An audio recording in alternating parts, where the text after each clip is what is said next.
Hey, what's up mga idol? Panibagong araw, panibagong experience na naman ang ating matutunan ngayon. Kasi nga dinala kami sa aming tour guide dito sa diserto ng Oman. Ito ay tinatawag na Bidiyasan. So hindi to sa Dubai mga idol, kundi dito to sa Oman. So isa sa mga nabil namin na travel, kasi nga nag-abil kami sa isang company ng mag-travel dito sa mga magagandang spot dito sa Oman. At saka ito ay isa sa mga list na aming dapat puntahan. So namangha ako mga idol kasi nga sobrang dami palang mga sasakyan na mga 4x4 nga dinadala dito. Ang layo dito pero mga tao, mga local dito is kaya pala mahilig sila sa 4x4 kasi nga may libangan pala sila dito. At dito sila naglalaro at nag-i-exhibition dito sa bundok.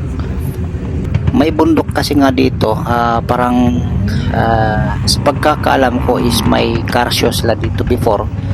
Pero dito tinitesting nila ang mga sasakyan nila kung gaano ka lakas o talagang maganda ba sa hatak.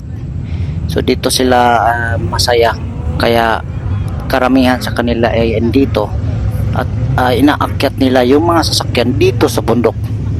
So sa nakikita nyo dito is ayan, dumadami.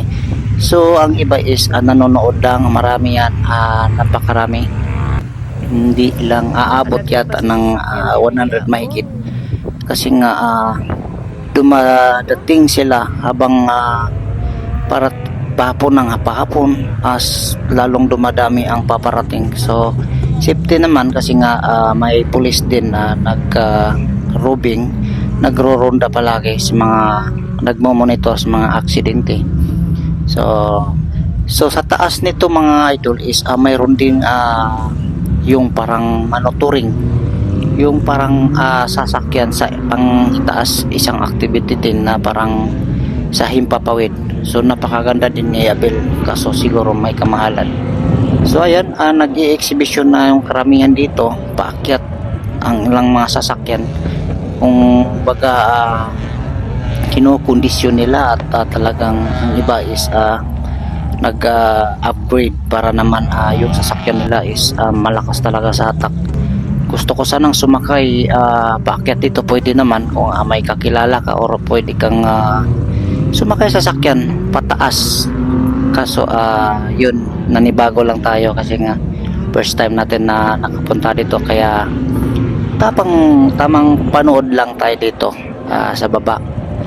Pero kami namang talagang di ko inakala na may ganito pala, kasi ang pagkakaalam ko is sa Dubai lang to, pero mayroon pala dito sa Oman.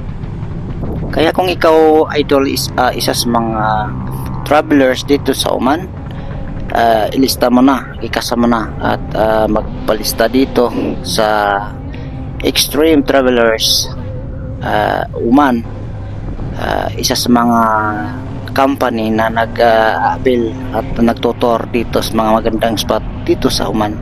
So ayan, pahapon na yan, no? So ang dami pa rin ang dumadating. Alright, so thank you for watching mga idol. Hanggang dito na lang, bye bye.